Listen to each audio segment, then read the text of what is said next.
হযরত মুহাম্মদ সাল্লাল্লাহু আলাইহি ওয়াসাল্লামের 1400 বছর আগের বাণী আজ বিজ্ঞানীরা প্রমাণ পেয়েছেন। মহানবী সাল্লাল্লাহু আলাইহি ওয়াসাল্লাম বলেছেন, পুরুষের প্যান্ট বা কাপড় পায়ের টাকনোর উপর পড়তে, অন্যথায় তারা জাহান্নামে যাবে। সহিহ বুখারী 5371 নম্বর হাদিস। বিজ্ঞান বলে, পুরুষের টাকনোর ভেতর প্রচুর পরিমাণে হরমোন থাকে এবং তার আলো বাতাসের প্রয়োজন হয়। তাই কেউ যদি তা খোলা না রেখে ঢেকে রাখে তাহলে তার যৌন শক্তি কমে যাবে এবং বিভিন্ন রোগে আক্রান্ত হবে। মহানবী সাল্লাল্লাহু আলাইহি ওয়াসাল্লাম বলেছেন, ভ্রু প্লাগকারীর উপর আল্লাহর লানত। সহিহ বুখারী 5515 নম্বর হাদিস। বিজ্ঞান বলে, ভ্রু হলো চোখের সুরক্ষার জন্য। ভ্রুতে এমন কিছু লোম থাকে, যদি তা কাটা পড়ে যায় তাহলে ভ্রু প্লাগকারীর পাগল হয়ে যেতে পারে অথবা মৃত্যুবরণও করতে পারে। রাসূল সাল্লাল্লাহু আলাইহি ওয়াসাল্লাম বলেছেন, নেশা জাতীয় দ্রব্য খাওয়া হারাম। রাসূল সাল্লাল্লাহু আলাইহি ওয়াসাল্লাম এটা বলেছেন, পুরুষের জন্য স্বর্ণ ব্যবহার করা হারাম। বিজ্ঞান বলে, স্বর্ণ এমন একটা পদার্থ যা স্পেনের সাথে মিশে ব্লাডের মাধ্যমে ব্রেনে চলে যায়, আর তার পরিমাণ যদি 2.3 হয় তাহলে মানুষ তার আগের স্মৃতি হারিয়ে ফেলবে। বিজ্ঞান বলে, ধূমপান করলে বা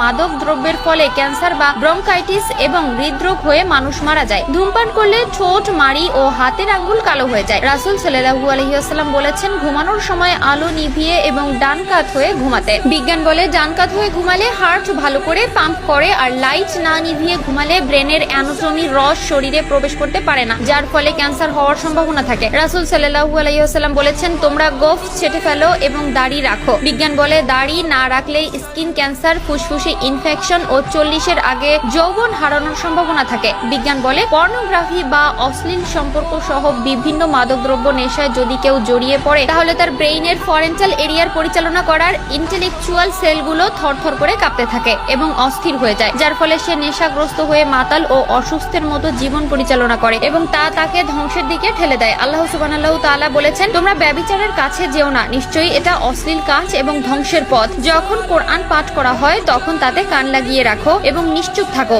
যাতে তোমাদের উপর রহমত হয়। বিজ্ঞান বলে, কোরআনের সাউন্ড ওয়েভ শরীরের সেলগুলোকে সক্রিয় করে ও অসুস্থতা আরোগ্য করে। বিশেষ করে হার্ট ও ক্যান্সার রোগীদের জন্য কোরআন তেলাওয়াতের আওয়াজ বেশ উপকারী। তেলাওয়াত শুনলে ব্রেন এমন ভাবে কাজ করে ঠিক যেমনটা ফিউজ হওয়া ব্যাটারিকে সচল করা হয়। মাঝে ব্যক্তি যখন নামাজে দাঁড়ায় এবং যখন সে সিজদায় যায় তখন তার মস্তিষ্কে আলফা বেটার বৃদ্ধি ঘটে, যে কথাটি রাসূল সাল্লাল্লাহু আলাইহি ওয়াসাল্লামের বলা অসংখ্য হাদিসকে সত্য প্রমাণ করেছেন। সুবহানাল্লাহ। নামাজ বেহেশতের চাবি, এই কথাটি আমরা সকলেই জানি। এই নামাজ পড়াটাও এখন অনেকের কাছে লোক দেখানো হয়ে গেছে। অনেকে মনে করেন যে নামাজ না পড়লে মানুষ কি বলবে। যারা লোক দেখানো নামাজ পড়ে তাদের নামাজ তো হবেই না, বরং আরো বঞ্চিত হবে নামাজের সুফল থেকে। যারা আল্লাহকে পেতে এবং জাহান্নাম থেকে মুক্তির জন্য নিজের মনকে দৃঢ়ভাবে নামাজের দিকে ধাবিত করবে, শুধু তারাই এই নামাজের সুফল পাবেন। আপনারা জানেন, নামাজ পড়লে শরীর যেমন ব্যায়ামের উপকার হয়, ঠিক তেমনি মস্তিষ্কে আলফাবেট অ্যাক্টিভিটি আরো শক্তিশালী হয়ে যায়। যে কোনো পরিস্থিতিতে পবিত্রতা বজায় রেখে নামাজ আদায়ের নির্দেশ রয়েছে। আজকাল আমরা দুনিয়ার মোহমায়ায় নিজেকে ডুবিয়ে ফেলেছি, ভুলে গেছি সৃষ্টিকর্তা আল্লাহ।